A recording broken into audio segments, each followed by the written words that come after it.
What's up, YouTube? This is Silence's Waffles again, here with another info video. Today we're going over the Hotfix 3.0.0.4 for Destiny 2. They just did this morning, changing a few bugs and things that were going on in the game. Some of you were aware of some of them, and some of you were not. All right, so let's roll down this list real quick and talk about it. So first up, we have activities. They've gone over and fixed an issue where the strikes in the Vanguard playlist were incorrectly set to 1100 power, and the Vanguard strikes are now 1050 power. So yeah, if you went in there, them things was actually smacking a little harder than they should have been, and then they were showing up as the wrong numbers. So they fixed that.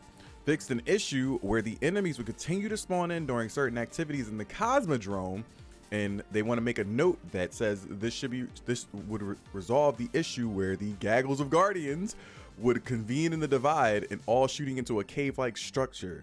And they also fixed an issue where players could skip to the end of the Vel's Labyrinth Law Sector. So for those who didn't know and didn't catch the memo before, they had already fixed the drop rates for certain little areas in the divide, aka these little loot caves that people have been spending their time in trying to get level up rewards and stuff like that, and pretty much all of the loot that drops to try to get their power level up, right? So instead of having you stand in one spot and not play the game, they fixed it so that now you can go play the game and get better rewards instead of standing there and waiting for these enemies to spawn. It was kind of annoying. When I first went through that area, there was a lot of people just gathered in one little tiny, in all three corners actually. So if you go to the specific place, the divide, it's 4 buildings, and people were inside each one of these buildings, and they were basically loot caves just like in D1. So they fixed that. Thanks. And then in the Crucible, they fixed an issue where the defeats audio was playing too often. So I guess I didn't hear that. We played Crucible all day yesterday, which is a first for me because I'm usually a PvE streamer.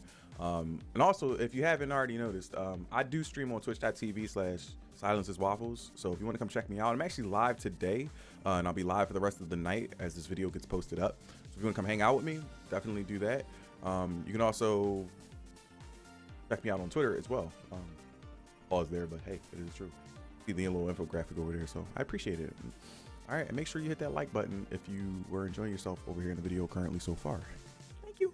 But anyway, so back to the hotfix. In the combat section for weapons, they fixed an issue with Trench Barrel was not being removed after firing in 3 shots. So I believe on the screen, Trench Barrel wouldn't get taken off. I'm not sure about whether or not it was affecting the actual damage of the weapons. If so, I'm kind of mad I missed out on this and didn't get to notice it, because I would have loved to have the old school Trench Barrel back again for a few seconds.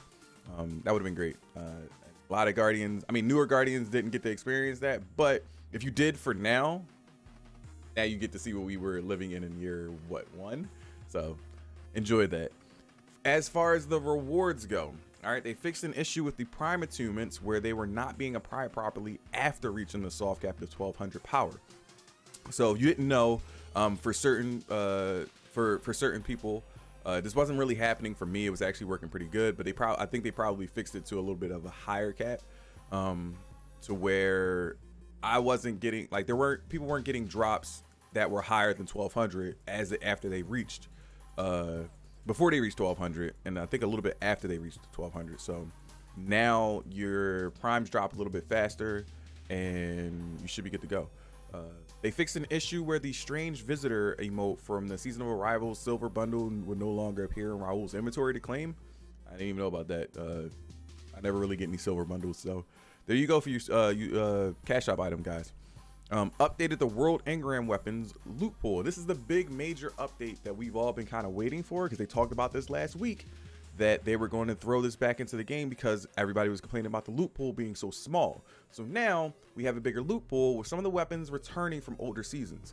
And some of those weapons are the 7 Seraph weapons from Season of the Worthy, as well as the weapons from the Season of Arrivals, which was last season. And the Planetary Reprisal weapons are returning as well. So keep in mind, they've set the weight drop changes so that the newer weapons will be at the top of the list first versus the older weapons. So meaning anything newer will be more dominant as a drop versus anything older, but you still have a chance to get an older weapon. So keep that in mind. All right. They've removed all the legendary weapons that hit their infusion cap at the end of this season. So any weapons that hit an infusion cap of 1260 are removed from the loot pool. So you really technically can't even get those. If you didn't acquire them before, you can't get them now anymore. All right, any weapons that go beyond 1260 will be in the loot pool from here on. And moving on, they talk about bounties being reduced, or they talk about bounties, reducing the number of bounties required for the new light quest from 3 to 1 to make it just a little bit easier for you guys. I know when I started out, I was like 3 bounties. For me, wasn't too rough. This is on my second account when I went to go try out the new light quest. For me, it wasn't too rough. I'm used to doing bounties, so it didn't hurt me as much. But for some newer players, it could have been a little bit of a deep dive. So they reduced that down to 1 to give you a little bit easier time and to kind of push on through a little bit faster. All right. They also fixed an issue where the combat drill bounties were requiring elimination defeats, and they were saying they required elimination defeats, but it was really clash. They now correctly require clash defeats, so keep that in mind. All right. As far as the seasons go, they fixed an issue where players already have the seasonal artifact, but the season quest does not progress. That was a huge issue. Some people were getting gatekept. They also fixed an issue with the lore mods were not duplicating as well. They fixed an issue with the perk veto mods for the cryptolith lore. Cryptolith, not lick, lith. All right, lore were not correctly preventing the excluded perks from rolling on the weapons. And then they also fixed an issue where players already have the lore, but the lore quest doesn't progress. All right, so these are all the issues.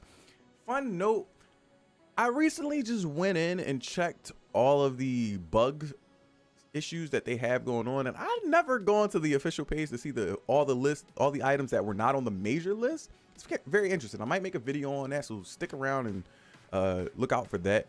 But appreciate y'all hanging out with me today to check out this information. I hope it helped you, so that you don't have to go to this website and read. Oh my God.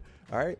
Make sure you hit the like, share, subscribe button to help a brother out. We are working towards that 100 subscriber goal on YouTube right now, just so we can get that custom link, and then we'll, the sky's the limit. We'll go from there. But I do appreciate you guys. And remember, I am currently streaming on Twitch right now as we speak. So if you want to come hang out with me, again, twitch.tv/islandsiswaffles, and I will see you guys out there. Peace.